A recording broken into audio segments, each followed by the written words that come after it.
Bueno, pues como les había comentado, tenemos la presentación del ingeniero Omar Carrillo desde el Perú, que viene a presentarnos su tema, una celebración transformadora. Esta presentación se llama Una celebración transformadora, obsequios del centenario de la independencia del Perú. Entonces, nos va a situar en el año de 1921. Pero la independencia del Perú no solo será una fecha en particular, sino fue todo un proceso que inició en 1921 y terminó en 1821 y terminó en 1824. Entonces, durante la celebración del centenario fue lo mismo, ¿no? 1921 hasta 1924. Pero aquí vamos a hacer una pequeña introducción. Es decir, yo ahora les muestro ahí una foto de un lugar en Lima, ¿no? Que se llama el Parque de los Próceres de la Independencia y los Precursores. Y hace unos meses atrás fui con una estampilla y le tomé una foto con el fondo del parque que celebra esa estampilla. No, esto se llama Filatel Extrema, pero también te pone a pensar sobre qué significan los monumentos, ¿no? Y cuando paseamos por las calles y las plazas de Lima, como en cualquier otra ciudad, ¿no? En las que usted, por ejemplo, con la que ustedes viven en este momento, pues ustedes se encuentran rodeados de diferentes monumentos, plazas y esculturas que significan o traen gran belleza a la estética urbana, ¿no? En el caso de Lima, pues podemos ir por el centro histórico, el Parque de la Exposición, el Paseo Colón, o las primeras cuadras de la actual Avenida Arequipa, donde podemos ver estatuas, obeliscos y edificaciones de una gran belleza. Al acercarnos, comprobamos que generalmente representan a personajes o acontecimientos históricos y que fueron colocadas allí para que la gente que pasara se viera reflejada y se pusiera a pensar qué fue tan importante que motivó que pusieran esa estatua en ese lugar. Entonces, nos hace a nosotros recordar nuestra historia. Y de esta manera, los monumentos son importantes hitos en la activación de la memoria histórica colectiva. Es decir, no son solamente una obra de arte expuesta en un lugar público, sino que cuando alguien ve una estatua o un monumento, pues es un pedazo de la historia que está allí para recordarse y también nos sirve como orientación en el espacio de la gran ciudad. Como empecé en la introducción, en las celebraciones por el centenario de la independencia del Perú, fue un momento muy importante para el país y en ese momento gobernaba Augusto Peleguía. Augusto Peleguía venía siendo una persona muy importante en la política del Perú y estábamos saliendo de una desastrosa guerra que tuvimos en el siglo anterior y nos costó muchísimos años el reconstruir todo el país. Eh, Producto de esa guerra, ¿no? Eh, Se marcó toda una época, ¿no? Que se llamó la República Aristocrática y que fue muy criticada. Beleguía venía con las ideas para cambiar toda la estructura social. Él quería fundar una patria nueva. Y justamente ese fue el título del proyecto político que empezó a emprender a partir de que tomó las riendas del poder en 1919. ¿Y cómo fue esta idea de la patria nueva? Leguía sabía que la banca de los Estados Unidos atravesaba por un periodo de bonanza y que el gobierno de Washington veía con buenos ojos a los países o gobiernos que pudieran garantizar las inversiones extranjeras. Por eso comenzó a desarrollar la idea de cómo atraer al capital norteamericano y inglés, que en ese momento eran los hegemónicos en el mundo, para poder hacer sus inversiones en Perú y de esta manera desarrollar el país. Bueno, hay una cancelación mecánica en Inglaterra, ¿no? De los Estados Unidos, y Leguía tenía la idea de que a través de la minería y del petróleo podía darse esta inversión inglesa. Sin embargo, eh, dentro de este discurso de la patria nueva, él quería reemplazar los viejos actores de la República aristocrática. Y esos nuevos actores que tomaban el escenario en el contorno social era el proletariado. Esta gente que comenzaba a asistir a las fábricas, a trabajar por un salario, y estas fábricas comenzaron a poner o empezaron a multiplicarse en el Perú. Como veníamos de una situación desastrosa de haber perdido la guerra, pues todo lo que era la casta militar fue reemplazada y se reorientó para ser más profesional, ¿no? Y con eso, pues, proteger al país. Y el otro actor que Leguía quería introducir en esos cambios sociales eran los profesionales universitarios. Todos debían, en la medida de lo posible, pasar por una buena educación, de preferencia en las universidades, para poder formar esa nueva clase que él estaba buscando robustecer en la Lima de principios del siglo XX. Pero para atraer esas inversiones norteamericanas, Leguía necesitaba presentar una ciudad moderna, como en su momento eran Buenos Aires, Santiago o Sao Paulo, con espacios grandes, construcciones monumentales que exalten a la ciudad. Pero Lima todavía era una ciudad colonial, pequeña, y no le habíamos dado mucha importancia al espacio abierto, al espacio público. A pesar que en su momento Lima fue declarada la 3 veces coronada ciudad villa, veníamos de una guerra en la que salimos perdiendo y la ciudad no se había desarrollado, era básicamente un pequeño pueblo que vivía casi en unos muros, ¿no? Bueno, que ya fueron, para esa época, muchos de ellos fueron derribados, pero era una ciudad muy pequeña, que tenía un mínimo desarrollo, ¿no? Ahí pueden ver ahí una entero postal con una foto de cómo era Lima en ese entonces, que era una ciudad, como digo, es un pueblo, y a su derecha pueden ver el escudo de la ciudad. Entonces, Leguía necesitaba transformar la apariencia de la ciudad de Lima para poder atraer a estos inversores y todos iban a confluir en el centenario de la República en 1921. Entonces, él comenzó a desplegar todo un plan para poder transformar a Lima. Lo primero que hizo fue empezar a darle servicio, o sea, de reparación y mantenimiento a muchas calles, les comenzaron a poner alumbrado público, le pusieron desagüe, el Palacio de Gobierno lo embellecieron, igual que el Congreso, e inclusive, y eso fue un punto muy importante en toda esta historia, comenzó a darse la primera eh, urbanización. ¿Qué quiere decir esto? Creo que sería el equivalente de México a una colonia, que es un espacio desarrollado arquitectónicamente con una planificación urbana para que puedan moverse las personas y poder disfrutar de todos los servicios que podían darse, ¿no? Para poder vivir. Entonces, esta urbanización que él comenzó a impulsar se llamaba Santa Beatriz, que fue la primera urbanización que hubo en el Perú. Y eso es muy importante para nuestra historia, porque la urbanización Santa Beatriz estuvo concebida para la clase media que estamos comenzando a desarrollar con el proletariado, los universitarios, pero a lo largo que se desarrolló este proyecto, esta urbanización fue cambiando sus objetivos.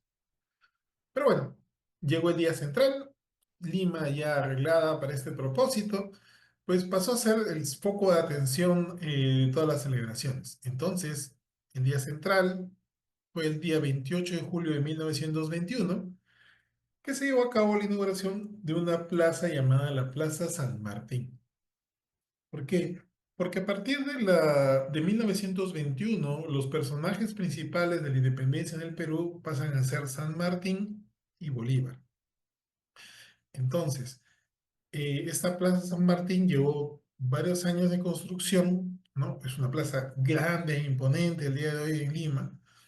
Y el día de su inauguración, pues se llamaron a muchas delegaciones extranjeras, de las cuales se destacan o se destacaron la delegación española y la delegación argentina.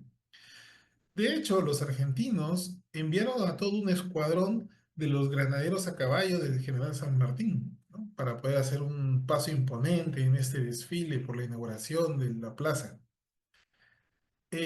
Asimismo, el gobierno del Perú restauró la Orden del Sol, ¿no? Que había estado inactiva por muchísimos años, por los servicios que se otorga por los servicios extraordinarios prestados al Perú.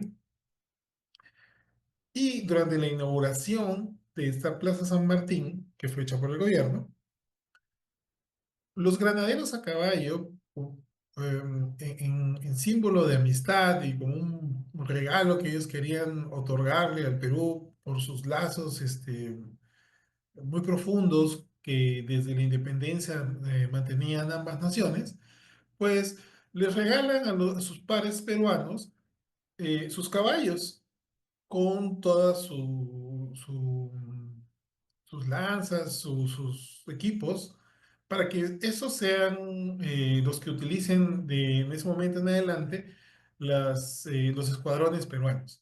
Y de hecho, al día de hoy, los descendientes de esos caballos son los que desfilan cada julio en los desfiles por fiestas patrias aquí en Lima. Fue un bonito gesto y muchas personas reconocieron a los argentinos como verdaderos hermanos de la nación peruana. Y esto nos da un poco más para hablar sobre el orgullo y la pertenencia, porque en este escenario de las celebraciones por el centenario de la independencia del Perú, pues no solamente estaban los argentinos, sino habían muchas otras comunidades, ¿no? En ese momento se llamaban colonias, y esas colonias extranjeras que sus comisiones, delegaciones de los países venían, también querían eh, ejemplificar y materializar su orgullo por el Perú, a los que ellos pertenecían, a través de un monumento o una plaza o un parque que inmortalizara su presencia en el país, ¿no? Es por ello que comienzan a organizarse y cada uno de ellos, como comenzó a ser costumbre, quiso dejar algo que los recordara en el Perú.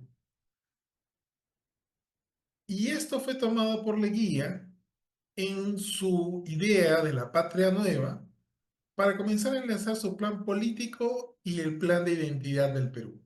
Como ustedes ven en pantalla, lo que él hizo fue empezar a ver los proyectos que cada comunidad quería dejar como regalo para el Perú y comenzar a formar perspectivas, es decir, alinearlos unos con otros al estilo que él veía o vio en París, ¿no?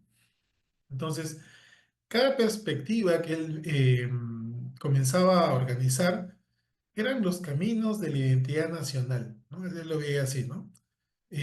Por ejemplo, el, tenía como eje dos puntos centrales. El primero era la Plaza San Martín, de la cual hablamos hace un momento atrás, y el otro era un monumento que está alineado con la Plaza San Martín, que se llama el Monumento al 2 de Mayo, que fue la última batalla que se libró 50 años después de la independencia, porque los españoles intentaron nuevamente reconquistar el continente en general, ¿no? Y en esta batalla del 2 de mayo fue el último combate con el cual no volvieron a regresar los españoles al Perú. Y alineados a esos dos monumentos o dos ejes centrales, se comenzaron a alinear otros monumentos, ¿no? Inclusive está alineada pues el Palacio de Gobierno o la estatua de Francisco Bolognesi, un héroe del Perú muy importante en el ejército, y todos los regalos que fueron trayendo, que son los de color rojo y el gris que está aquí, él los comenzó a alinear, pero no solamente por los caminos de la identidad, sino de que cada monumento que puso, lo puso por una razón. Y eso lo voy explicando cuando desarrollemos cada monumento. Pero la idea era poder traducir su idea o su plan de la patria nueva en cada uno de estos monumentos, ¿no? Y asegurarse con ello un rédito político para las próximas elecciones. Pues empezaremos con el regalo de los franceses, ¿no? Esto había empezado con la tradición de que Francia le regaló a Estados Unidos su Estatua de la Libertad. Entonces, a Perú también le regalaron una Estatua de la Libertad, pero más pequeña, definitivamente. Y este momento fue concebido como una apología para la libertad y un símbolo representativo de una nación libre e independiente. Muy bonito. Los franceses se organizaron, en teoría debían haberlo puesto entre 1921 y 22. Sin embargo, tuvieron muchos problemas internos en la comunidad y recién pudo ser develada la estatua en 1926. Sin embargo, tiene una tan buena elaboración, ¿no?, que ha sido declarada Patrimonio Cultural de la Nación en 2018. Es una estatua muy bonita y está ubicada, bueno, pues está ubicada y estuvo ubicada en los linderos, o sea, en los límites del casco urbano antiguo de la ciudad, ¿no? Lo que llamamos centro histórico. Ok. La siguiente fue la torre del reloj del parque. Ah, discúlpenme. No, sí, está bien. La torre del reloj del parque universitario. Este regalo lo ofrecieron los alemanes. Y los alemanes, que son muy buenos en hacer cosas mecánicas, decidieron hacer una torre muy bonita en la cual le pusieron un reloj de marca Junghans y tiene algunas particularidades. Por ejemplo, al mediodía empieza a tocar una serie de campanadas que son las primeras estrofas del himno nacional del Perú. Y esto es posible porque tienen un carrillón, un mecanismo interno, que hace sonar 15 campanas que dan todos los acordes para que ustedes puedan escuchar adecuadamente el himno nacional. Pero ¿por qué lo puso ahí? Y lo puso allí porque, como les dije, Leguía se apoyaba en tres nuevos actores. Uno de esos actores era los universitarios, ¿no? Entonces, para ganarse su apoyo, les puso su monumento al frente de la universidad. Por eso es del Parque Universitario. La universidad era la Universidad Mayor de San Marcos, que es la decana de América, la más antigua. El siguiente monumento fue a Manco Cápac, el primer inca. Y esta estatua es una estatua muy grande, ¿no?, que está ubicado actualmente en el distrito de La Victoria, que está, digamos que sigue en los linderos de la ciudad, ¿no?, del casco antiguo. Pero este regalo es obsequiado por la colonia japonesa. Y la colonia japonesa era reciente en el Perú, habrá tenido unos 30 años aproximadamente de haber llegado al país, pero ellos se identificaron muy bien con el Perú. Ellos son usualmente llamados los hijos del sol naciente y nosotros somos los hijos del sol. Y a través de esa paridad ellos dijeron, bueno, sí, si estamos viendo que los dos somos relacionados como los hijos del sol, pues les vamos a regalar a Manco Cápac, el primer inca y el primer hijo del sol. Entonces ahí hicieron la conexión. Lo interesante de esto es de que es el avance de la corriente artística indigenista en Lima. Es el primer estatua de una persona aborigen que se erige en la capital. Y fue obra del escultor David Lozano. Pero ¿por qué lo pusieron en donde estaba? Porque era uno de estaba alineado en ese momento, porque ha sido eso reubicado, en una de esas perspectivas que tenía de guía de la ciudad, ¿no? Que estaba alineado con el parque universitario en su momento. Hoy no está tan alineado, pero sigue más o menos la misma dirección. Lamentablemente, pues por un montón de problemas, también de internos, pues recién se puede inaugurar en 1926. La siguiente es el Museo de Arte Italiano. Italia o la comunidad italiana tiene una profunda conexión con el Perú, ¿no? Y esta conexión empezó ya desde la época de la colonia, desde las primeras épocas de la colonia, ¿no? Porque gracias a su influencia en el arte, que desarrollaron finalmente un estilo propio, una identidad propia que nosotros tenemos acá, que se llama la Escuela Cusqueña, artistas como Vitti, Matteo Alessio y Medoro ejercieron su influencia y en esta nueva identidad desarrollada a través de la pintura, de la pintura cusqueña. Y la comunidad italiana empezó a reunir fondos para poder no solamente construir este lindo museo que ustedes ven aquí en la parte derecha, ¿no? Con dos grandes mosaicos en la parte exterior, y en la parte superior tiene un escudo con Rómulo y Remo y la loba que los amamanta, sino que hicieron una colecta para poder traer todo tipo de obras artísticas de las diferentes regiones de Italia, más de 200 cuadros y un montón de otras esculturas, para poder exhibirlas dentro de este museo italiano. Y de hecho, es el único museo italiano fuera de Italia. Este museo fue inaugurado en 1923. ¿Ok? ¿Y por qué lo pusieron allí? Lo pusieron en casi, casi la entrada de esta nueva urbanización que estuvimos hablando hace un momento atrás, que es la urbanización Santa Beatriz. Y inicialmente, pues Leguía tenía la idea de que esto fuera para la clase proletaria, pero conforme fue pasando el tiempo y algunos intereses más, la clase proletaria no fue la que terminó allí, sino la clase más acomodada de Lima. Entonces, por ahí ya van viendo por qué el museo estaba más cerca de esta urbanización Santa Beatriz. El siguiente regalo que nos obsequiaron fue el arco morisco. Y el arco morisco fue gracias a la comunidad española que vivía en Lima, ¿no? Un poco curioso, pero ya para esa época ya habíamos hecho las paces, ¿no? Y esta comunidad española, pues, quiso traducir su presencia en el Perú, dándole un poco de paralelismo, ¿no? España sufrió 800 años de presencia árabe en el continente y les tomó muchísimo tiempo pues, poder retomar o reconquistar todo esto. Pero gracias a esa influencia árabe, ellos desarrollaron tienen un legado de esto, ¿no?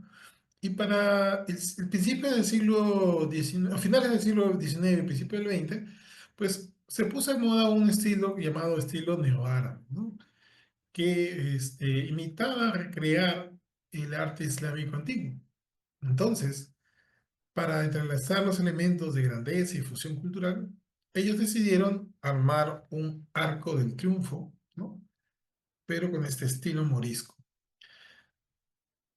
Fue construido en la organización Santa Beatriz como el pórtico de entrada de esta organización. Imagínense qué tal vista, ¿no? Qué importancia le dieron a esta organización Santa Beatriz. Y uno iba por este pórtico y era la entrada a una gran avenida que en ese momento se llamó Avenida Leguía, ¿no? Porque Leguía le ponía, era muy, le gustaba figurar en todo, ¿no? Y la gente le rendía pleitesía a esto. Pero bueno, lamentablemente este arco fue derribado unos 15, 20 años después por algunos rivales políticos de Leguía y fue llevado al olvido. Sin embargo, a principios del siglo XXI se retomó la idea y se reconstruyó una réplica en un distrito acomodado de la ciudad que se llama Santiago de Surco, en un parque muy bonito que se llama el Parque de la Amistad. Pues cuando vengan a Lima, pues los invito a visitar este parque, es muy bonito y la réplica es una réplica uno a uno, o sea, es grande, ¿no? Lo pueden buscar por Google. El siguiente monumento del cual vamos a hablar es el Monumento al Estibador. Y este monumento lo dio la colonia belga. Los belgas, pues, quisieron establecer su relación con Perú a través del trabajo y el trabajo duro. Y esto fue ejemplificado a través de los trabajadores del puerto, ¿no? Estos que cargan y descargan cosas. Ellos son los estibadores.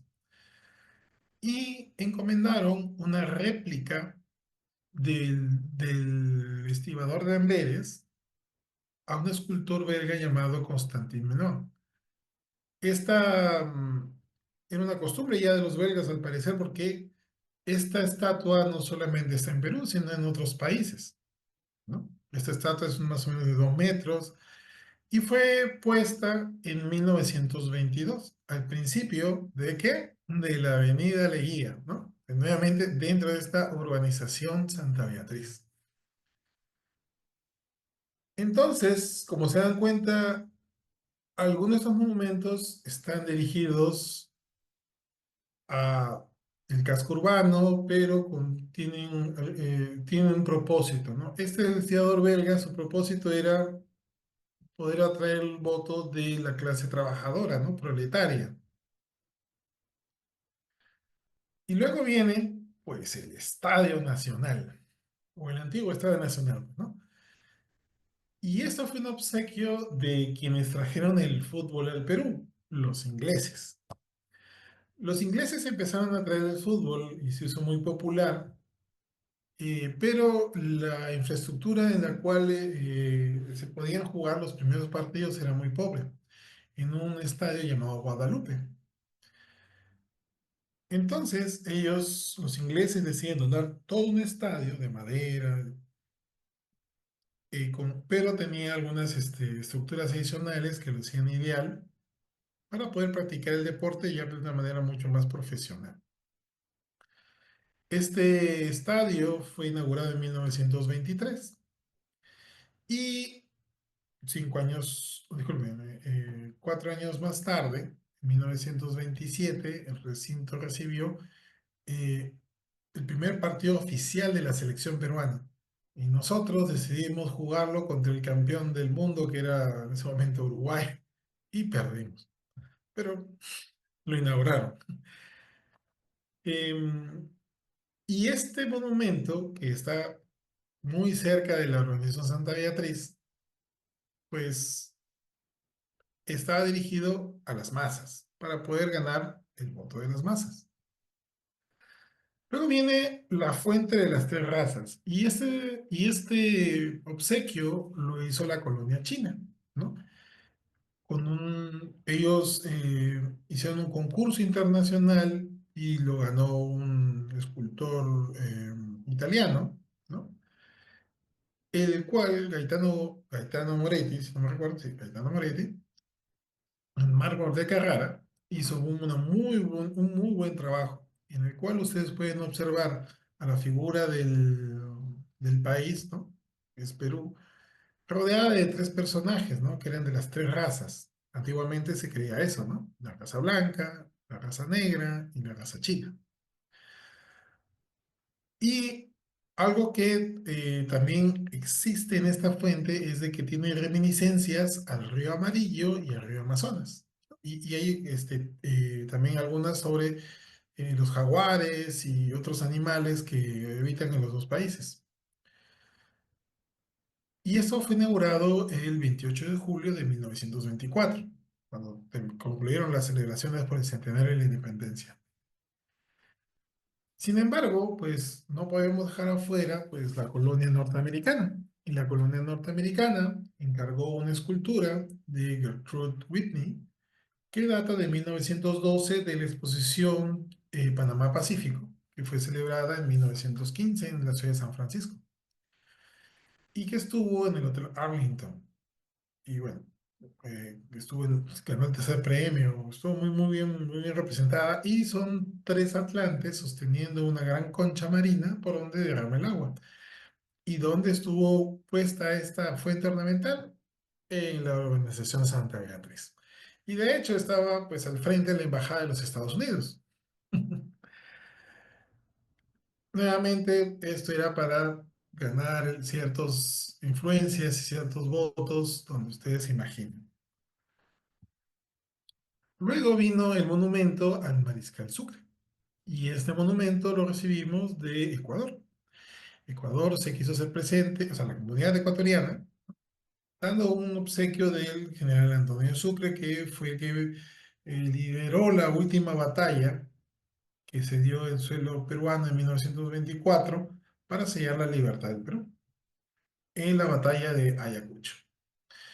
Y este monumento lo pusieron en la urbanización Santa Beatriz. Entonces, esta disposición estratégica de todos estos monumentos donados y otras obras públicas como la Plaza San Martín y las remodelaciones que hicieron a la ciudad, pues se aprovechó San Martín para poder afirmar esa transformación que le estaba dándole a todo el país y difundir su propuesta de la Patria Nueva.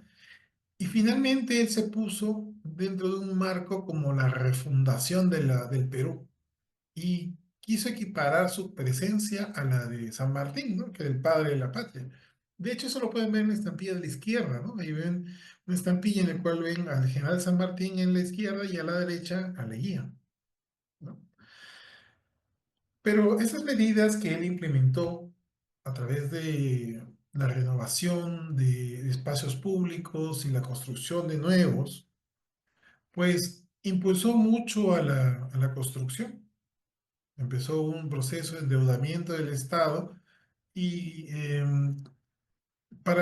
y este endeudamiento pues tenía el objetivo o podía ver una rentabilidad a través de el capital financiero que él esperaba obtener con las inversiones norteamericanas. Y pues la industria de la construcción comenzó a ir a 1000 por hora, en viento en popa, para poder construir esos proyectos. Y de hecho, pues como venían tantas delegaciones, Lima era un pueblo, como les dije. Entonces, no había ningún sitio en el cual ustedes podían tener una delegación de 100, 200 personas. Esto motivó a que se construyera, por ejemplo, el Gran Hotel Bolívar, ¿no? Fue tan grande para los estándares de la época que en este hotel se alojaron casi todas las delegaciones que asistieron, ¿no? Y el hotel le dio mucho prestigio a la ciudad de Lima. Pero nosotros habíamos revisado en las diapositivas anteriores que había muchos de estos monumentos que fueron colocados tanto en el casco urbano de la ciudad como en esta organización Santa Beatriz. Y esto hizo que el sector inmobiliario también recibiera mucho beneficio porque las avenidas Brasil, Leguía y Progreso, que son las avenidas que circundaban esta urbanización, empezaron a ver, recapitalizar su valor. Y, y como les dije, inicialmente esta organización era pensada para la clase del proletariado, pero terminó siendo para las clases más acomodadas de Lima. Y estos nuevos edificios, como la Torre Reloj o como el Monumento de Manco Cápac, pues demostraban el discurso de la patria nueva, ¿no? El control del tiempo, nuestras raíces ancestrales, etcétera, etcétera, etcétera, que podíamos hacer un cambio efectivo sobre la sociedad como estaba constituida y podemos tener un futuro brillante. Y aunque eso parezca extraño, pues Leguía lo logró a través de todos estos cambios que se hicieron en la ciudad de Lima, cambiaron su panorama, ¿no? En inglés le dicen skyline de la ciudad, y dibujaron un nuevo perfil de Lima, perfil donde uno podía pasear, podía ver monumentos en los cuales se podía ver uno identificado y eh, cada uno de estos monumentos que se obsequiaron, los vecinos de la época lo conocían de memoria y tenían muchas, muchas anécdotas a través de cada uno de ellos. Y finalmente, pues, cumplió su objetivo, es decir, rescatar el pasado y hacer una proyección a un futuro brillante, que era lo que ellos querían. Y eso se lograba a través de la inversión norteamericana. ¿Y saben qué pasó? Funcionó. Los norteamericanos empezaron a poner muchísimo dinero en petróleo y en minería, reemplazando las inversiones británicas. Y de esa manera, pues se inyectó muchísimo capital y además Leguía obtuvo todo el rédito político que estaba buscando entre la clase empresarial, aristocrática, muy acomodada de Lima, la gente del proletariado, todos apoyaron a Leguía y a través de esto él ganó su siguiente elección. Una de las particularidades de este presidente es que duró 11 años en el poder. ¿Ok? Y lo que ven a su parte derecha es la ubicación al día de hoy de todos estos monumentos que hemos hablado en las diapositivas anteriores. Casi todos siguen alineados, algunas calles han cambiado pues, su disposición, pero todavía siguen alineados al plan original que tenía Leguía. Y gracias a esto, pues tuvimos una celebración transformadora. Pues aquí les abro la parte para preguntas y comentarios y espero verlos a todos en la medida de lo posible en Amifil que se va a celebrar este octubre. Gracias. Muchas gracias, Omar. Muy bonita presentación, muy bonitos monumentos y debe estar preciosa el centro de la ciudad. Una, Ah, una conmigo que pregunta, una pregunta, Omar. ¿Quién fue el que liberó el Perú? nosotros tuvimos un proceso de independencia un poco complejo. Empezó San Martín y lo terminó Bolívar. Ah, vaya. O sea, tuvimos a los argentinos que vinieron del sur y lo terminaron los venezolanos que venían del norte. Es- Estimado Omar, nuevamente, tras haber escuchado tu exposición, nos congratulas mucho para enseñarnos un poco de la historia de la parte, pues, de Sudamérica, concretamente en el Perú, tu país. Y sí me llama la atención lo siguiente que abordaste es el tema de lo que eran la transformación que deseó hacer presidente inicialmente con respecto a la fisonomía de Lima. Claro, con el paso del tiempo muchas veces somos indolentes, no nada más en nuestro país, México, sino en muchas partes. Pero sí me asombra que yo tuve la oportunidad de viajar a Europa en el 2010 y estar por razón del Mundial de Fútbol en Alemania, en Múnich, y me asombraba verdaderamente cómo protegían los edificios para restaurarlos y mantenerlos, pues, tan hermosos como es la arquitectura, ¿no? Y simplemente haciendo una reflexión de quien en un momento dado sufrió no nada más una guerra, sino una segunda guerra mundial y ser devastado, ¿no? Pues, con las fuerzas del eje y central, ¿no? Y eso me lleva a hacerte la pregunta. Hoy en día, me imagino que también habrá en tu país alguna serie de regulaciones, leyes que protejan a dicho patrimonio. Sí, muchos de esos están protegidos, algunos no, porque no son declarados patrimonio de la nación, pero sí están a cargo de la municipalidad, la cual regularmente los cuida. El primero que hablé, por ejemplo, la Estatua de la Libertad, hace unos años, antes del COVID, creo, le robaron la antorcha. Entonces ya la municipalidad ya ha puesto cámaras y ha puesto algunas cosas más para protegerlo, ¿no? Y sí, es decir, cada uno de estos monumentos es parte de la historia, de la identidad de la... Por ejemplo, creo que en México, disculpen, yo solo conozco poquísimo y lo poco que conozco es de lo que veo en la televisión. Creo que ustedes tienen el Paseo de la Reforma, donde está el ángel ese bonito. Ese es un gran monumento, ¿no? Y es un ícono. O sea, yo supongo que ustedes van a decir, ah, de allí 20 cuadras a la izquierda, o cosas así para llegar.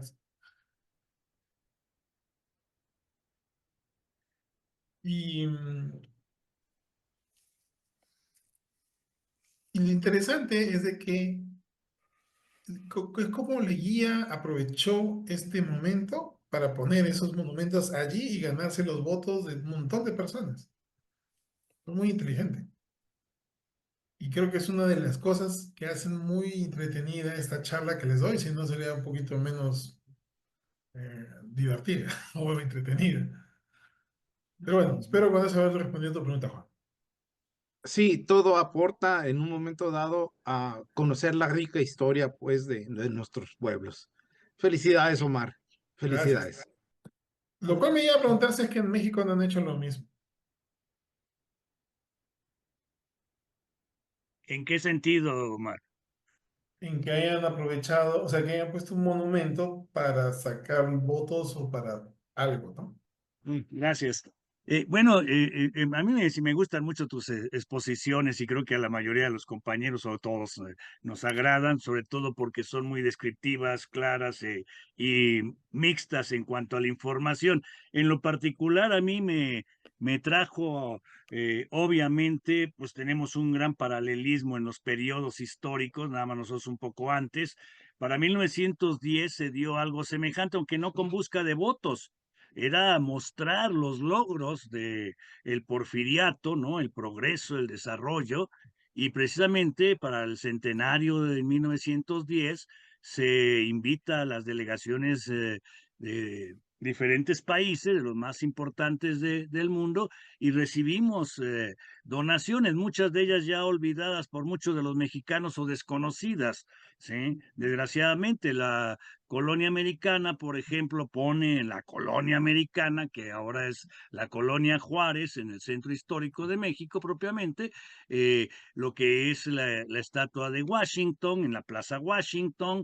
Los franceses nos donan la estatua de Luis Pasteur en el Paseo de la Reforma, la, la colonia eh, del Imperio Austrohúngaro y la delegación nos donan la escultura de Humboldt, la colonia otomana nos dona el reloj otomano, los chinos nos donan el reloj chino que es destruido en el proceso revolucionario, ¿no? O sea, para tumbar a Porfirio Díaz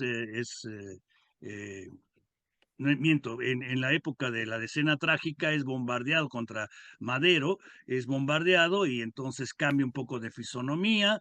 Tenemos la exposición japonesa que nos da lo que ahora es el Museo del Chopo, un edificio hecho por Eiffel, muy interesante. O sea, sí hubo realmente muy buenos resultados, aunque no con los mismos fines políticos, ¿no? O sea, pero sí tenemos otros políticos regionales y a nivel nacional que buscan, obviamente, a través de los monumentos obtener reconocimiento o buscar apoyos sociales, ¿no? O sea, eso siempre se ha hecho, ¿no? O sea, eh, no en el caso de Porfirio Díaz, él hizo infinidad de cosas.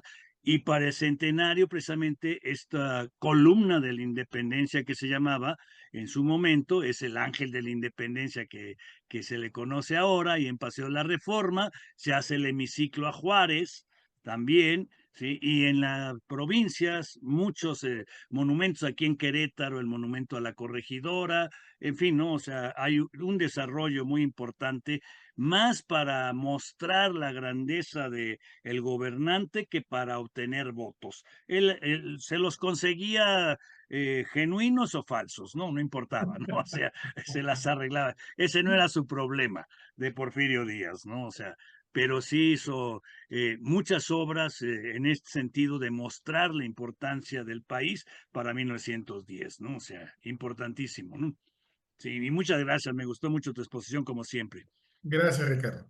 De hecho, pues, hablando de esto de Rómulo y Remo, que les comentaba, que les dije que pues yo les iba a mostrar mi colección, ¿no? En esta parte de aquí del monumento está la de Rómulo y Remo, pero conseguí este bonito franqueo de Italia, donde se muestra pues lo mismo, ¿no? Nada, me gusta tanto el franqueo que quería compartirlo con ustedes.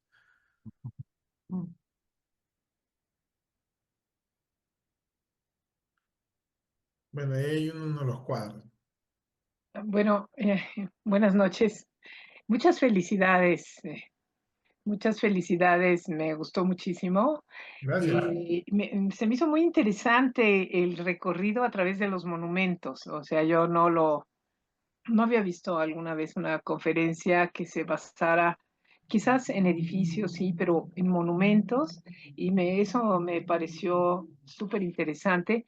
Y la referencia a los países que los dieron, los regalos, ¿no? Fue como una exposición de regalos, ¿no? Bueno, este, una exposición de regalos a nivel país, ¿no?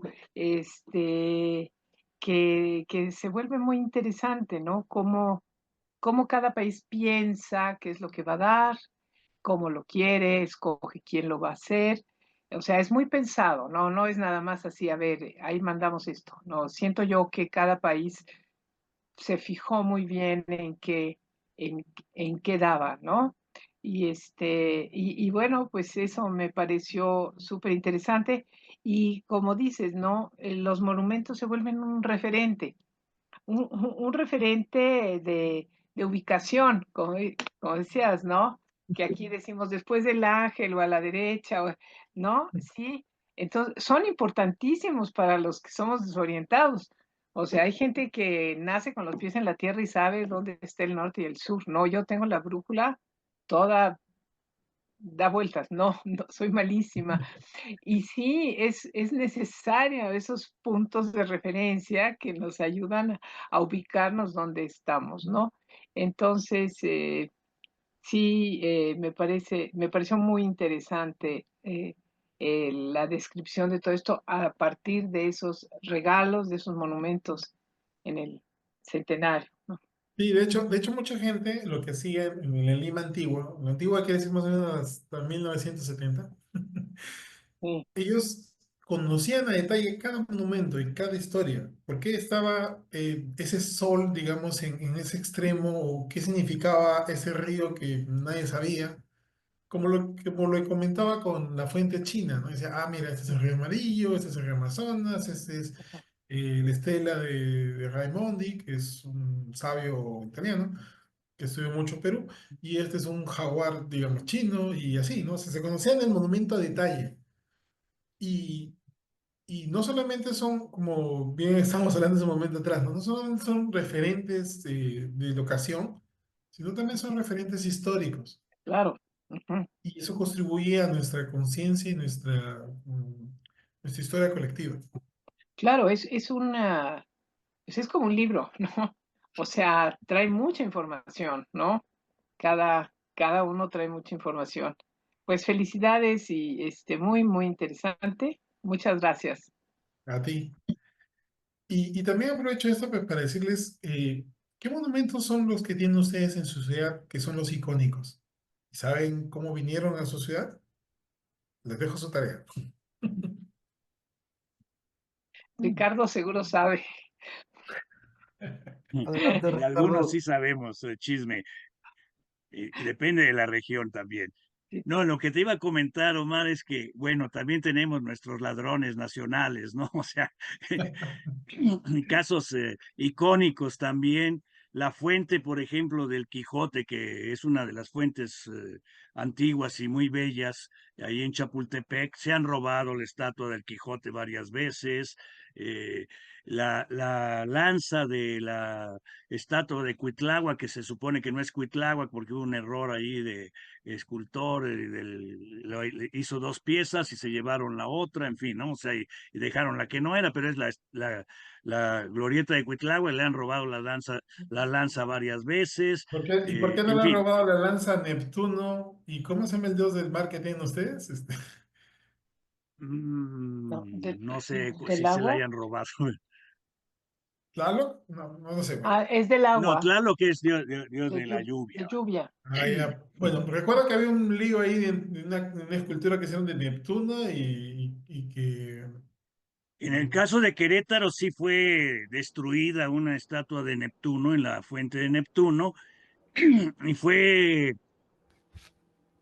sustituida por una imitación, una réplica más o menos semejante, y la original fue protegida y está hoy día en lo que era anteriormente el Palacio de Gobierno Municipal.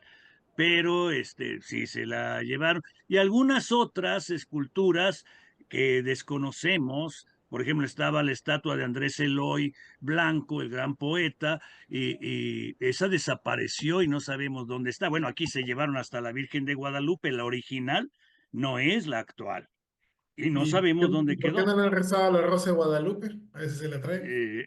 Quién sabe, pero desapareció la pieza original y está sustituida y bueno, hubo protestas y entonces hicieron un juego político, pero interno de clerical, digamos, y se hizo la coronación de la Virgen para disimular esta situación. Ignoro si fue por políticos a nivel gobierno o fue por cuestiones internas en el clero, pero el ayate original desapareció.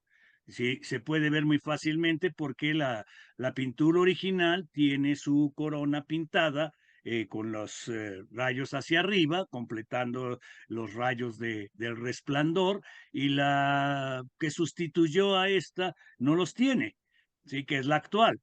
¿Sí? Pero eso quedó documentado históricamente en todas las fotografías de finales del siglo XIX y principios del XX y la desaparecieron. ¿No? O sea, entonces, sí tenemos también nuestra gente que, digamos, que trata de llevar la democracia social a su manera, ¿no? Para no decir ladrones, ¿no? ¿Y habían estampillas de esto? ¿De cuál? ¿De los De los monumentos o de qué monumentos. te refieres? De esos De monumentos. monumentos, sí. De la mayoría de los monumentos, sí, la columna de la Independencia está obviamente el hemiciclo a Juárez, la corregidora, hay muchos, ¿no? O sea, que están en estampillas. Aquí hay cosa interesante en el monumento a Cristóbal Colón, lo tienen que proteger el día 12 de octubre porque hay muchos inconformes que no están contentos con que haya llegado Cristóbal Colón a América y entonces es un peligro, lo atacan, entonces hay que proteger la estatua. Ya para el 13 se les olvida, pero el 12, desde que empieza el 12 hay que estar protegiendo y cuidando porque es anual, o sea, cada año en esa fecha hay que estar atentos porque la gente se pone efervescente ante tal monumento. Eso es interesante porque no sé si en otros lados se dé eso. Te digo, porque el 13 no pasa nada, pero el mero cumpleaños, el aniversario, ahí sí todos están muy pendientes. Y sí se destruyeron algunos, Omar. El monumento a un expresidente, a Miguel Alemán, que estaba en Ciudad Universitaria, ¿sí? Fue destruido ese monumento, ¿no? O sea, digo, yo no estoy a favor de uno u otro, ¿no? O sea, pero no me parece adecuado la destrucción de ningún bien cultural, ¿no? O sea, empezando por las estampillas que se desprenden de los sobres y las tarjetas postales. Porque un monumento se puede trasladar, o sea, aquí han trasladado y es una desubicación, ¿no? Cuando dices, la diana, ¿dónde era? La palmera, ¿dónde estaba? Porque la mueven del lugar con unas grandes grúas y demás. El caballito creo que ha trotado por muchos lados también, ¿no? O sea, son monumentos importantes, los cambian de lugar, pero es muy diferente cambiar de lugar a destruir, ¿no? O sea, Claro. reubicar, pues aunque te lo lleven a un lugar mucho menos importante, pero destruir no se vale. Aquí, por ejemplo, la estatua de Francisco Pizarro, que fue el conquistador de Perú, que es el equivalente a su Hernán Cortés, Sí. Ujú. Ajá. pues estaba en el centro de la Plaza de Armas y después lo movieron a otra plaza, como a cuadra y media, y después se fue a otra plaza y así ha parado trotando, como dice. Pero yo, Sí, aquí el caballito se ha trotado, pero porque va a caballo, ¿no? O sea, hace lo que el sí, caballo quiere. claro. Sí, no es muy obediente. Sí, el caballito estuvo en la plaza principal, frente a Palacio Nacional, estuvo en la Universidad Nacional, en lo que después sería, si no me equivoco, la Corte de Justicia, em, en el Paseo de Bucareli, Paseo de la Reforma, y posteriormente en lo que es su locación actual frente al Museo de Arte, Nacional de Arte. Sí, ¿sí? Nacional de Arte, sí. Creo que son los lugares que ha ocupado. son bastantes. Y lo destruyeron y lo dañaron, pero por estupidez humana, porque le dieron un tratamiento para restaurarlo que lo dañó, pero no fue Sí, por mala fe, ¿no? O sea, fue por ignorancia, ¿no? sí. Mal de Sí, muerte. lo trataron de limpiar y le echaron un líquido que era, bueno, le quedó todo manchado, Claro, como sí, ya lo arreglaron, ¿no? sí, sí. Sí, pero lo dejaron pésimo, ¿no?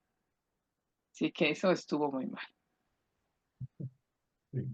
Sí, pero muy interesante tu exposición, sobre todo porque vamos viendo la belleza ahora sí histórica, arquitectónica, cultural, en fin, pero con relación también a los materiales postales, que eso es muy rico, ¿no? O sea, Sí, ahora de eh, hecho tengo el compromiso de mostrarle la colección, lo voy a hacer en un momento más.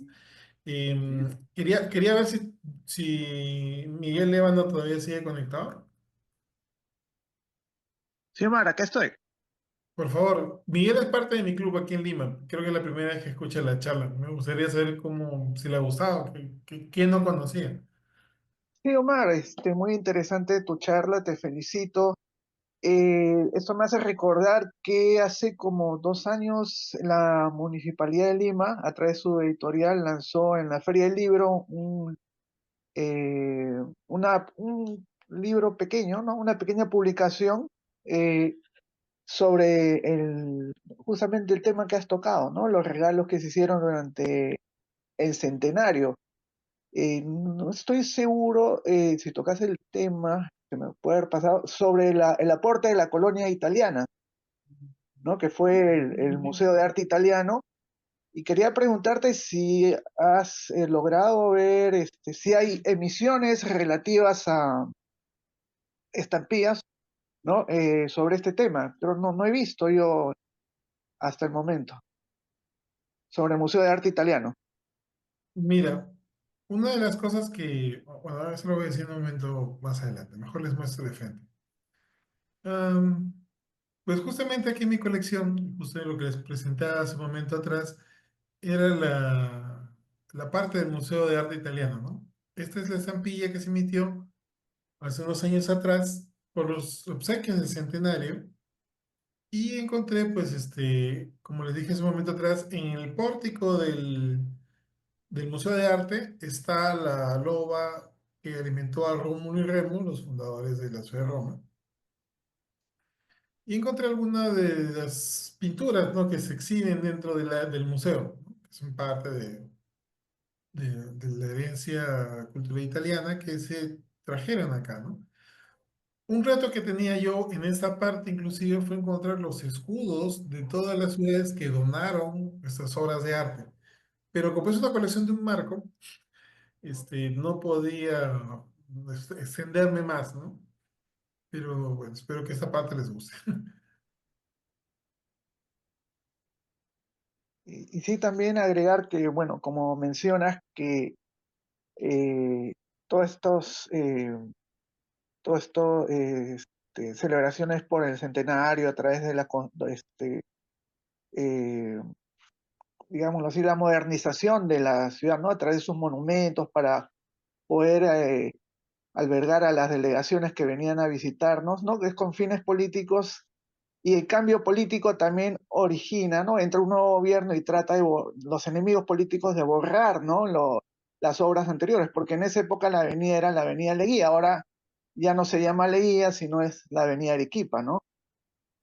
Y las nuevas generaciones no tienen ese conocimiento de que todo eso fue creado por Leguía y que esa avenida era Leguía anteriormente, Ahora, ¿no? ¿tú sabes un hecho curioso? ¿Tú sabes por qué cambia la avenida de Leguía a Arequipa? ¿No?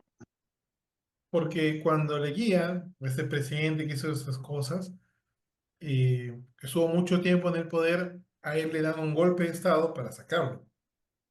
Y el golpe de Estado lo hicieron en Arequipa. Ah, Por eso es que esa avenida se llamó Arequipa. qué interesante, no conocía ese hecho. Punto, punto. Bueno, una cosa que sí quería compartirles es de que, de hecho, la inspiración para hacer esta colección fue la emisión de esas hojitas souvenir desde los obsequios del centenario de la independencia del Perú. Son 10 hojas souvenirs. Y yo dije, bueno, si están las 10 hojas souvenir, podríamos hacer una colección de esto, ¿no? Y ahí me puse a investigar.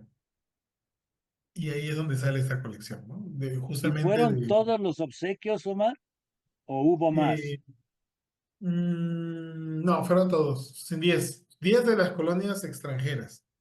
O Ujú, sea, el mismo gobierno hizo otros tantos. claro, Por eso es que la colección se llama Obsequios del Centenario. ujú. O sea, la colección está calculada para un marco. Y en el mejor de los casos serían dos, pero donde tú puedes concentrar muy bien toda la información. Hay partes que son muy difíciles o complicadas de explicar, pero, disculpe, no les estoy mostrando la colección. Disculpe, disculpe. Vamos a ponerla acá. Ahí ya. Y así. Ahí la ven bien, ¿cierto? Sí, Omar. Sí, Va, sí muy se bien. ve bien. Ok, entonces aquí les decía lo de la patria nueva que han visto en las diapositivas y el desarrollo a través de las inversiones. Aquí está. Porque el Perú en ese momento tenía mucha inversión británica. Entonces, gracias a la guía y su proyecto Patria Nueva, cambiamos las inversiones de petróleo y de minería a la industria norteamericana. Y aquí están estos los cambios sociales de las clases del proletariado, la militar y los universitarios, ¿no? Y luego vamos con esto de los vientos de transformación, cómo nosotros nos comparábamos, o que sí queríamos aspirar a cómo era Buenos Aires, Santiago, Sao Paulo, pero pues éramos una ciudad atrasada, ¿no?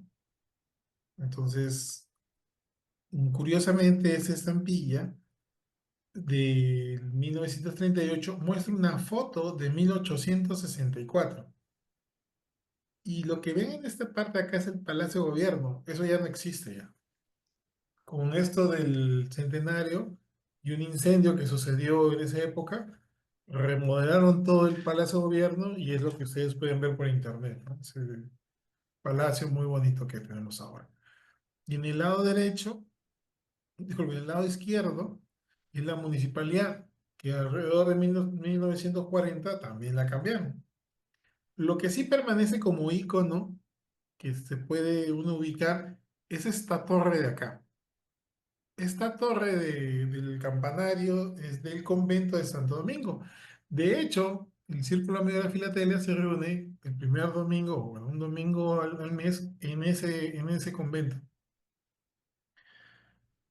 Y en este entero postal ven lo mismo, pero más moderno que decir 1898, ¿no? Que es la misma ciudad-pueblo, ¿no? Y eso de acá, lo que hay en el centro es el río Rímac, que es el río que cruza la ciudad, y ese es el puente de piedra que ven aquí, ¿no? Seguramente David Brown lo tiene en sus colecciones. Y Lima, para la época que era una colonia, un virreinato, fue coronada las 3 veces ciudad-villa, ¿no? Y aquí lo ven en su escudo de armas de la ciudad. Miren.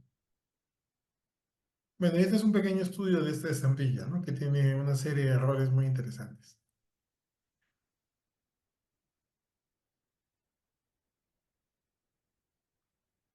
Entonces, como les decía, aquí está la Organización Santa Beatriz, ¿no? Bueno, la representación. Le pusimos luz.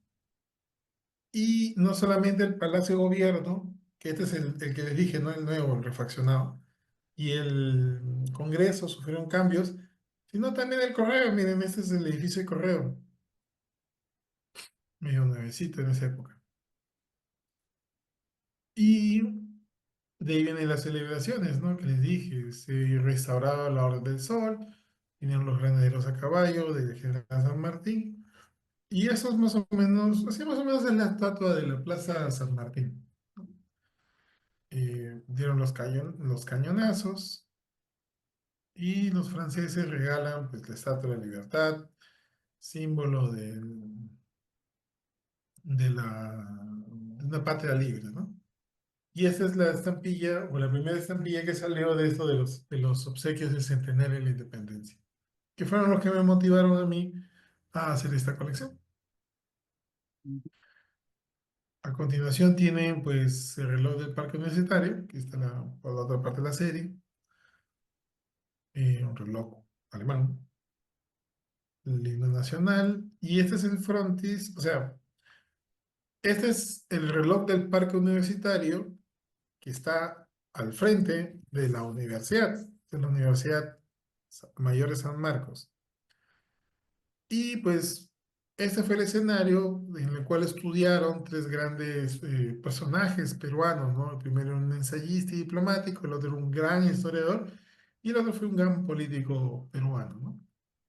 Luego viene pues la presencia japonesa, que como le dije tenía 30 años nomás en el Perú, vino en este barco que se llama el Sakura Maru, y esta es una foto de la gente en esa época que desembarcó.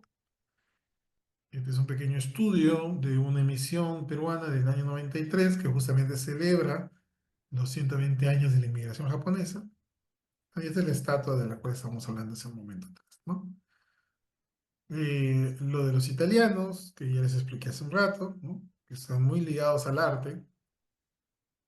Y abajo tiene pues lo del arco morisco, ¿no? Que es la herencia de los 800 años de fusión entre los árabes y los españoles, ¿no? Y todo esto se transformó pues en el arco morisco. Ese es un pequeño reproducción del matasello permanente que tiene la ciudad de Córdoba. Y luego viene lo del estibador, ¿no? De Amberes. Justamente aquí utilizo un entero postal de la ciudad de Dover, en Bélgica. Y pues aquí ven el estibador de Amberes, el original que está en Amberes, ¿no? Y de hecho pues tiene una sobretasa que fue destinado a a la construcción de monumentos en Amberes y en Lieja. Y lo que ven acá es la contraparte peruana que fue emitida en 2021. Y como dije, esto era para el pueblo, ¿no? Para representar ese trabajo arduo y duro.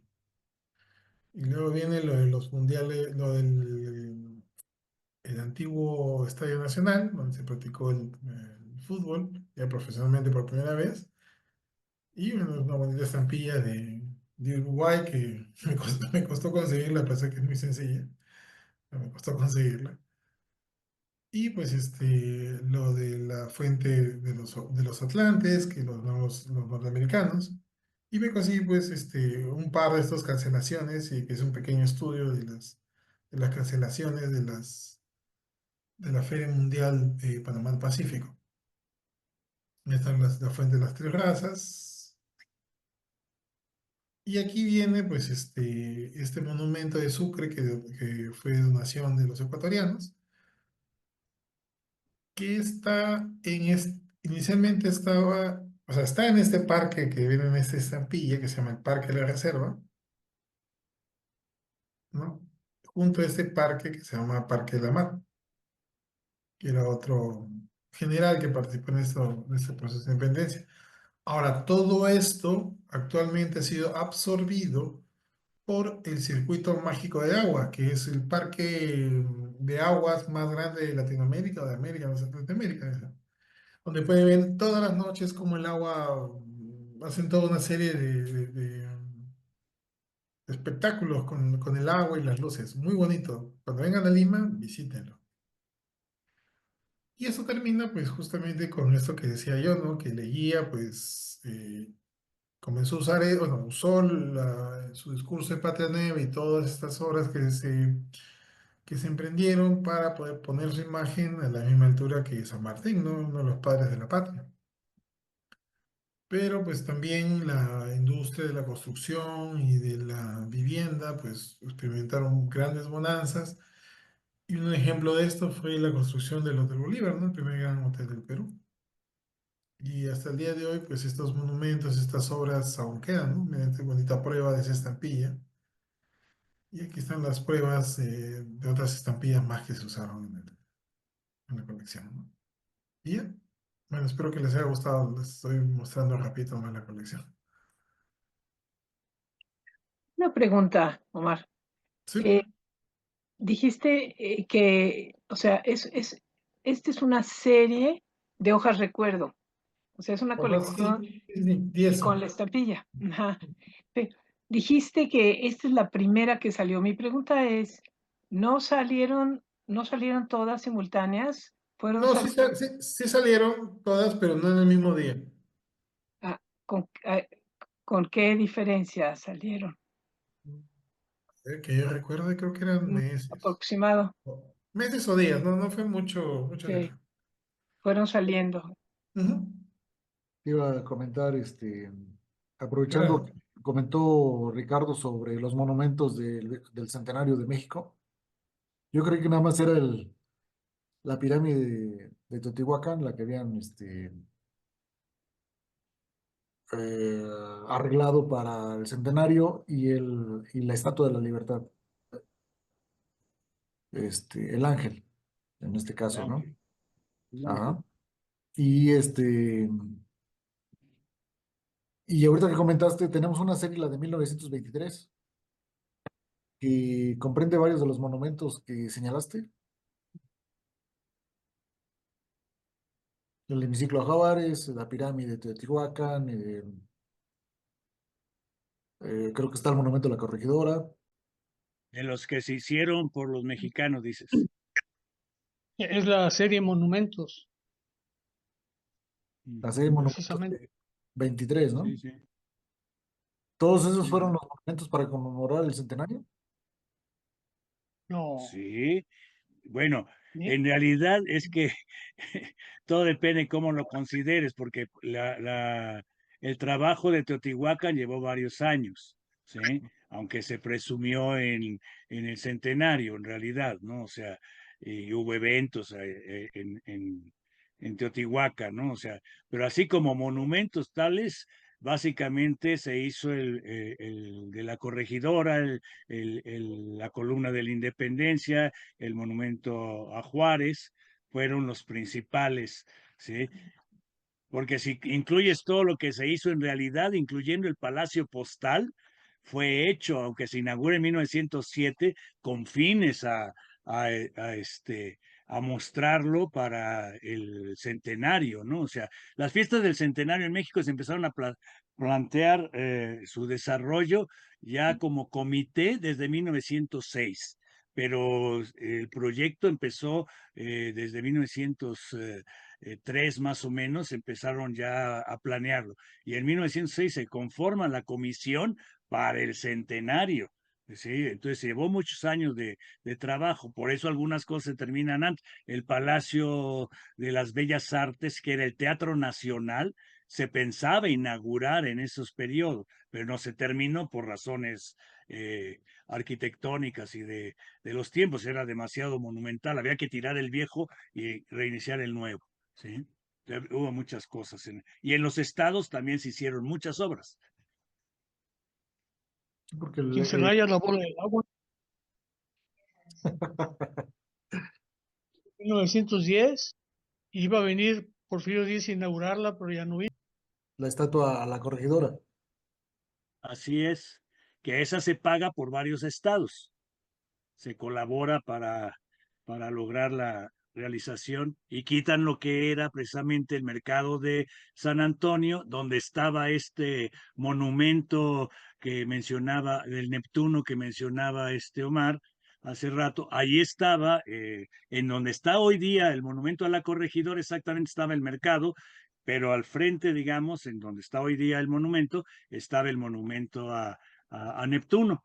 Y se quita el monumento y se quita el mercado, que era un mercado alto, ¿no? O sea, elevado, digamos, con techumbre abierto, pero se quita el mercado y se traslada el monumento a Santa Clara.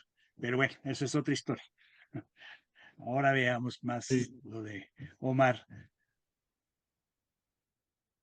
Pues cuando hice esta colección, dentro de la investigación y todo lo que se desarrolla, hice esto. A ver, A ver, Omar. es parte de la investigación que hice en ese momento, ¿no? Me puse a poner todos los monumentos, quién era el autor, qué tipo de monumento era, quién lo donó, en qué eje, ¿se acuerdan que hablamos de los ejes, ¿no? De las vistas, ¿no? Estaban, ¿dónde está originalmente y dónde está ahora? ¿Cuándo fue iniciadas las obras? ¿Cuándo se entregaron? ¿Cuál es el tema que alineaba con el discurso y cuál era el público objetivo? Y mirando esta hoja de Excel, sí les había comentado que pues, los argentinos nos dieron los caballos que trajeron para la presentación, que son los hijos de esos caballos son los que actualmente nosotros utilizamos en los desfiles de fiestas patrias.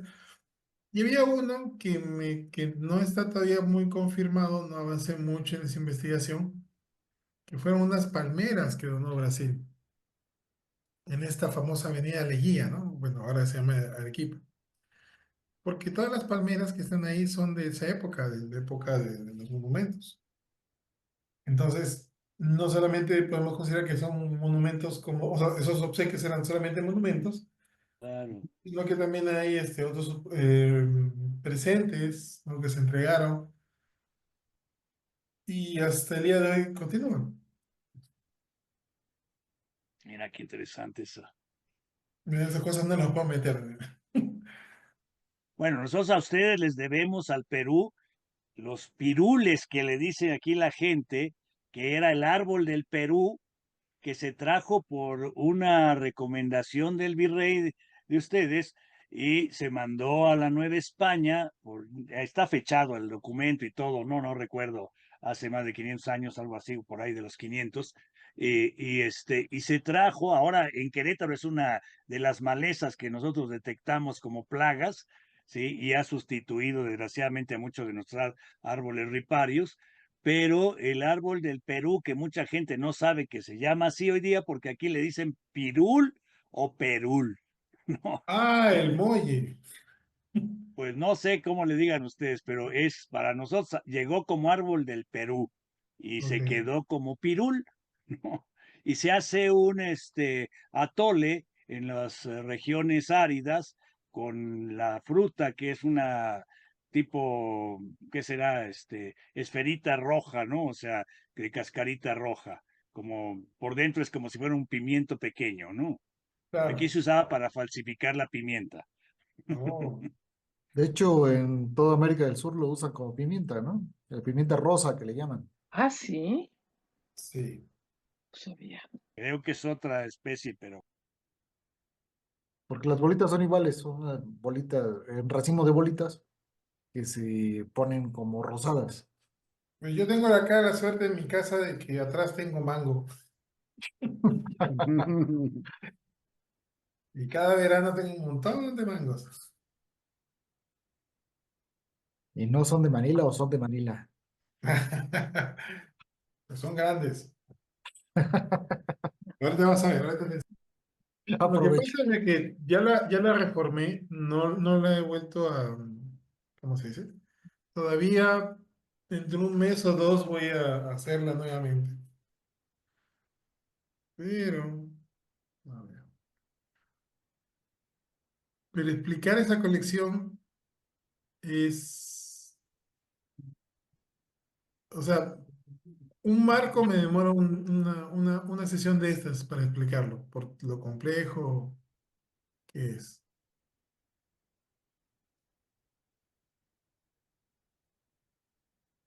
Esta es la colección de pescaditos. Se llama El Quinto Día. Y estas son las 5 partes que tiene, ¿no? Una de cada parte es un marco aproximadamente. Ok. Pero sí, un día de esto sí me voy a dedicar a hacer una presentación completa de esto, ¿no? Porque es muy interesante y si les gustó la colección la presentación que hice de medusas, esta les va a sacar la cabeza por los aires, A ver. porque es muy completa en el sentido de cómo cubre y desarrolla los ámbitos temáticos. Y ahora estoy en todo el proceso de poder filatélicamente subir el nivel, ¿no? Esta colección en el PDF que les estoy mostrando obtuvo 86 puntos en el concurso, en la exposición filatélica de Buenos Aires del año pasado. Ujú. Eso sí es vermelho y grande. Ok. Todo está desarrollado en A3. Aquí no creo yo en el A4. De hecho, a mí me gusta mucho enseñar en A3. Me siento mucho más libre en, en hacer el desarrollo de mis colecciones. Y tengo más todavía. Tengo más colecciones. Más colecciones. Sí, bueno, la más grande es esta, ¿no? Tengo otra que es de la Marina de Guerra del Perú, que también da como para pues, hacerla crecer más. Ese tiene todavía proyección para hacerla crecer más. De ahí tengo la de esta de los regalos del centenario, la de Machu Picchu, que es mi colección que más me gusta. Que creo que eso sí les he hablado a ustedes de Machu Picchu. Claro que sí. Esa Te tiene Machu una Picchu. pregunta o participación, Eduardo Omar. Por favor, Eduardo Garza. ¿Cómo estás, Juan? Primero saludarte, felicitarte por tu manera de explicar las cosas, muy interesante, y decirte, no nos conocemos, pero yo estuve presente cuando expusiste esta del quinto día también, en la transmisión en vivo de Facebook, un domingo en la mañana. Ah, Igual, sí, claro, la hice, pero la hice súper corta, así de súper like. y muy interesante decirte, a mí me gusta mucho, de niño me gustaba mucho la vida marina y estaba muy, muy atento.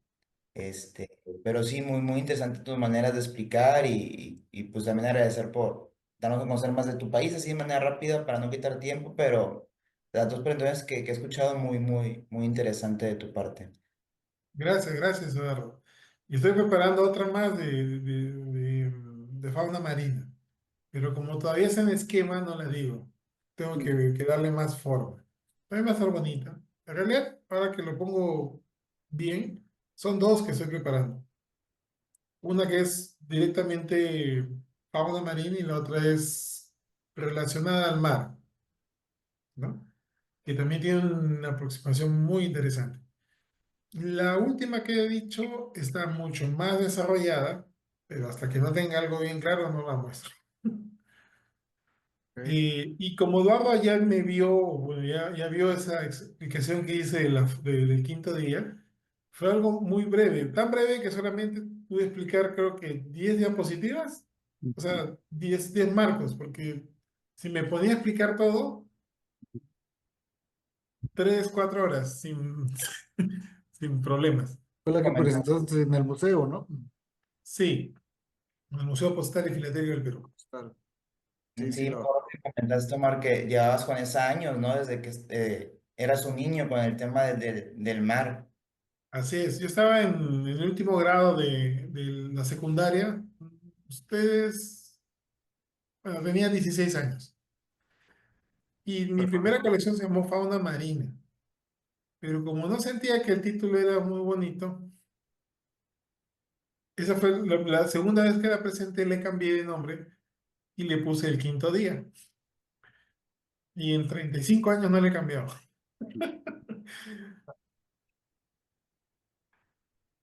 Sí, vendría siendo preparatoria en México, ¿no?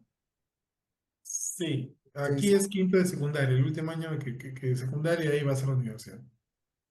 sí, aquí sería segundo de preparatoria. Mm. Sí, se me ocurrió el título después de la clase de, bueno, yo estoy en un colegio que teníamos religión, entonces después de la clase de religión se me ocurrió el título y Quinto día. El quinto día. Está muy, muy bueno el nombre.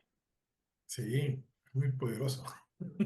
Tengo una virtual que se llama Pandemia. Pandemia. ¿Se las explico? Antes, Esa la hice le hice en el COVID, de hecho, como era todo virtual, las reglas, porque esto fue para un concurso que fue el primer concurso virtual que hicimos. Bueno, que hicimos, no, que se hizo, disculpen. Lo organizó Juan Pablo Aguilar y otros amigos que pues ahora están muy metidos en mi oficina, pues, ¿no? Como estamos en la mitad de la pandemia, nadie salía, no se puede hacer mucho, pues las reglas eran bien sencillas, ¿no? Arma la colección con cualquier material filatélico o la imagen, ¿no? Del material filatélico que puedas conseguir y ya. Así que, sin limitaciones de dinero, di rienda suelta a toda mi imaginación. Interesante. Entonces, claro. Entonces, nosotros podemos decir que eh, les voy a leer la introducción, que es muy buena. Hace unos 20.000 años, en un tempestuoso atardecer, un hechicero cromañón regresaba de un retiro de 3 días en el monte, donde había estado recolectando hierbas mágicas, cuando le informaron que uno de los hombres que había llegado enfermo de una larga jornada. Seguro de su poder curativo, se recubrió con su vestimenta de venado y fue a verlo. Al entrar a su tienda, de inmediato, al verlo, dio un respingo, retrocedió espantado y ordenó levantar el campamento y huir a un incierto fin en el medio de la noche. En la pustulosa cara del enfermo, él había reconocido la viruela, o alguna peste similar de la época, cuya horrorosa imagen había recibido a través de los relatos sucesivos de su padre y su abuelo. Sabía que su muerte era inevitable y de quienes se quedaban alrededor de él. En 1994, en la unidad de infecciosos, un talentoso especialista, un hombre muy culto y racional, se le pidió evaluar a un pequeño paciente. Al abrir la puerta, preguntó por qué estaba aislado. Al escuchar la palabra SIDA, se detuvo de inmediato, con el rostro alterado y dubitativo, y luego de unos segundos echó pie atrás y dijo que bastaba con lo que le habían contado, no siendo necesario un examen físico. A pesar de saber de cómo se contagia el SIDA, ese terror irracional y ancestral que acompaña las enfermedades contagiosas y que deriva de la certeza de poder ser atacado en cualquier momento por una enfermedad fatal, irreversible y atroz, es más fuerte que la razón. razón, sí. Esta ha sido siempre la primera reacción humana frente a las terribles pandemias. Pánico. Un miedo súbito y extraordinario que obscurece la razón. Al pánico sigue la huida, como una consecuencia inevitable. La segunda reacción, ya en medio de esta catástrofe, es la búsqueda de una causalidad.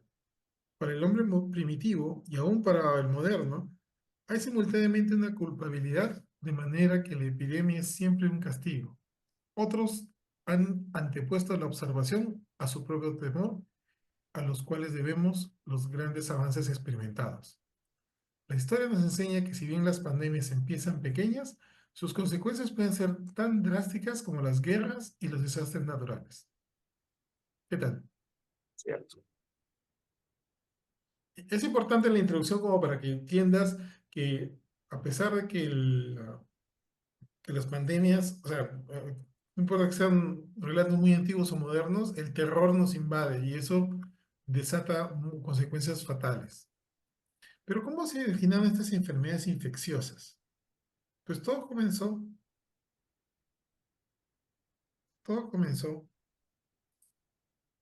porque cuando los humanos eran cazadores y recolectores, no había mucho problema, ¿no? Íbamos a un lugar, matábamos a algún animalito, nos comíamos y nos seguíamos avanzando, ¿no? Entonces, si alguien se enfermaba, se moría allí o se morían todos, ¿no? Juntos, pero ahí quedaba, no se extendía. Sin embargo, cuando aprendimos los secretos de la agricultura, comenzamos a convivir con los animales y los animales tenían enfermedades de las cuales nos fuimos contagiando. Entonces, eh, allí viene el siguiente actor, porque si bien nosotros éramos una especie que arábamos los campos, pues nos moríamos, se morían todos allí, ¿no? Ahí se quedó. Sin embargo, no nos quedamos solamente como agricultores, sino que también desarrollamos el comercio entre unos y otros pueblos. Y es a través del comercio que estas rutas se abren por todo el mundo y con ellas no solo transmiten los bienes, o sea, se trasladan los bienes, sino también se transmiten las enfermedades a grandes áreas, ¿no? Ahí está el clásico Mulready y se trasladan pues, las enfermedades, ¿no? Entonces, si una enfermedad traspasa continentes y no puede establecerse con ningún nexo, entonces ya estamos hablando de que la infección se ha vuelto comunitaria y ya podemos decir que eso se ha convertido en una pandemia, ¿no? Cuando nosotros hablamos ya de grandes áreas y que no están conectadas entre sí, ya estamos hablando de que esto ya se convirtió en una pandemia, algo a gran escala. Quizá la primera pandemia de la cual tenemos referencia y mucho miedo es la peste negra o la Gran Muerte. Se cree que esta pandemia se originó en China, ¿no? Alrededor de 1300 y comenzó a expandirse o a transmitirse por el mundo a través de la ruta de la seda. Como les dije anteriormente, ¿no? Las caravanas no solamente transmiten bienes, sino también enfermedades. Puede ser por las ratas, por las pulgas.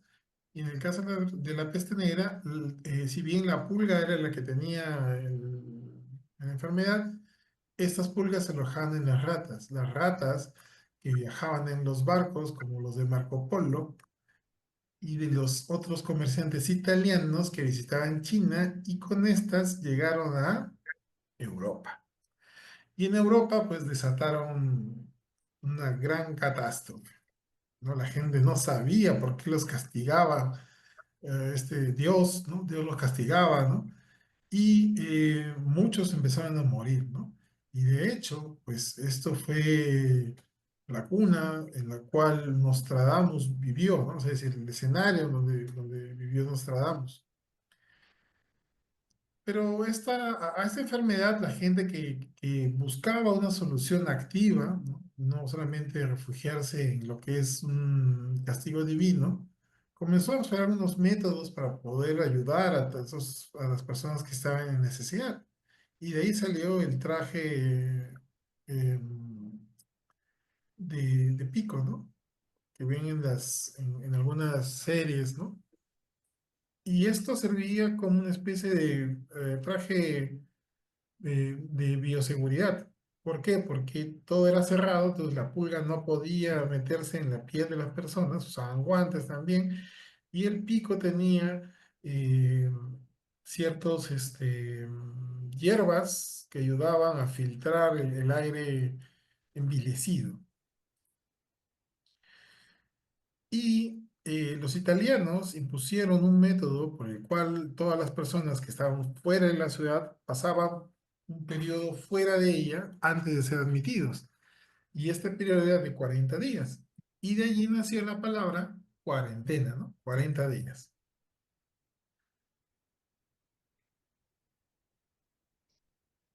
La otra gran enfermedad o gran pandemia de la cual uno tiene registro es la influenza, ¿no? La gripe nos ha acompañado pues desde siempre. Eh, Sin embargo, pues la influenza es una gran calamidad para la raza humana porque va mutando todos los años, ¿no? Entonces nos va enfermando siempre, va mutando y va mutando, va mutando. Y aquí pueden ver que pues esto es influenciado por los cambios climáticos, ¿no?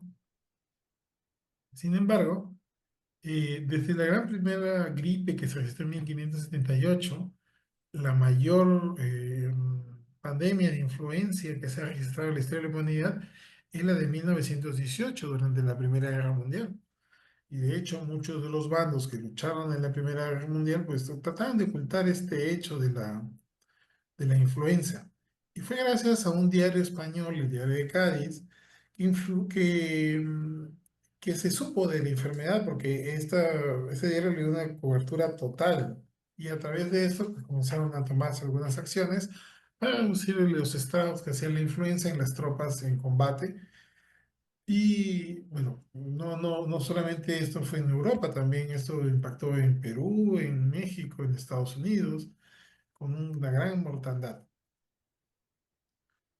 Hasta que se desarrolló la inmunidad de rebaño, ¿no? Es decir, no solamente morían todos, sino que los más fuertes protegían a los débiles y con eso se pudo contener la infección. Y eso también fue aplicado en la siguiente gran pandemia,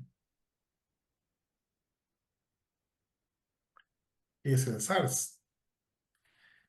De hecho, Sergio tiene una excelente colección de SARS, la cual ha sido muy reconocida y apreciada.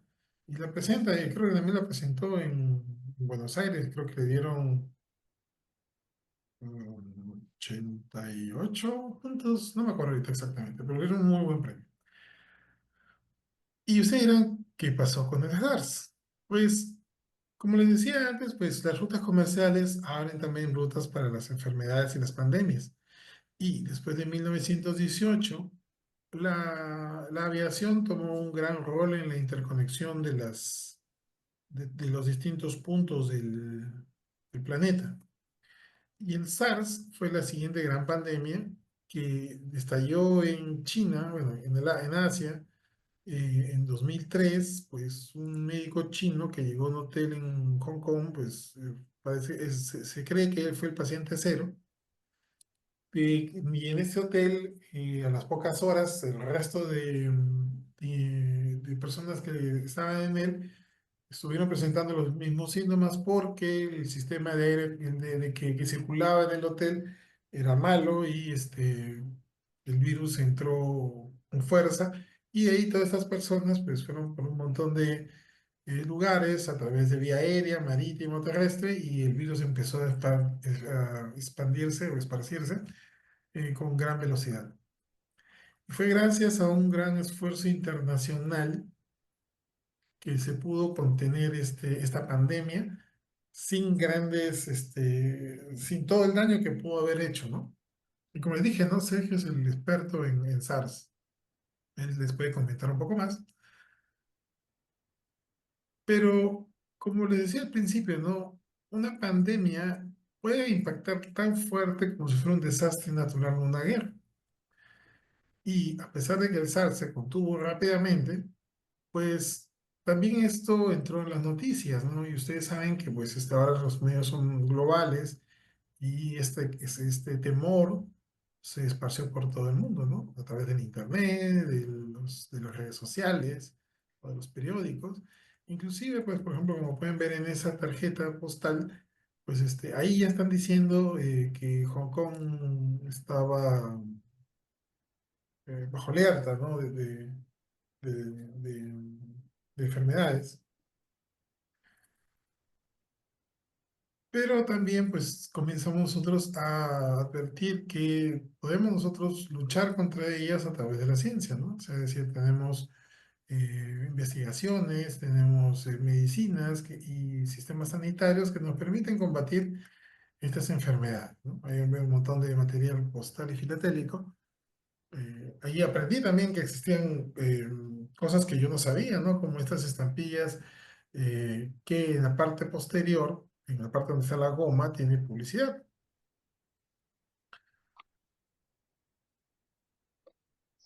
Y hablando de investigación, pues la detección, el control y la gestión de una pandemia son vitales para poder contener los efectos dañinos que pueden hacer estas. Hay médicos de campo que mandan sus reportes de lo que han identificado y los centros de investigación son los que pueden acumular todos esos datos y poder desarrollar algunas alternativas o unos métodos o estudios para poder, con las muestras que les envían a nivel de su ADN o microbiológico, para poder hacer muestreos de la población y encontrar los pacientes cero y poder desarrollar alguna alternativa para la curación. Y em, al igual que y hoy en día, disculpen, los gobiernos, a través de grandes organizaciones como la OMS, establecen directivas para poder salvar vidas y gestionar las emergencias que se dan por las pandemias a través de establecimiento de buenas prácticas, como en el caso del COVID, ¿no? Que era abrir las ventanas, lavarse las manos, mantener el aislamiento social y una conducta de ejercicios sana para poder pasar mejor la pandemia, ¿no? Por ejemplo, ese sobre es un sobre desinfectado. Hoy aprendí mucho de filatelia, ¿no? De otro material filatélico que existía. Y pues nos deja con la lección final, ¿no? Que solamente unidos vamos a perseverar, a subsistir. Y que el COVID, si bien era una enfermedad letal y que no conocíamos mucho en ese momento, solamente pues unidos podíamos salir de ello, ¿no? ¿Y ya? ¿Les gustó?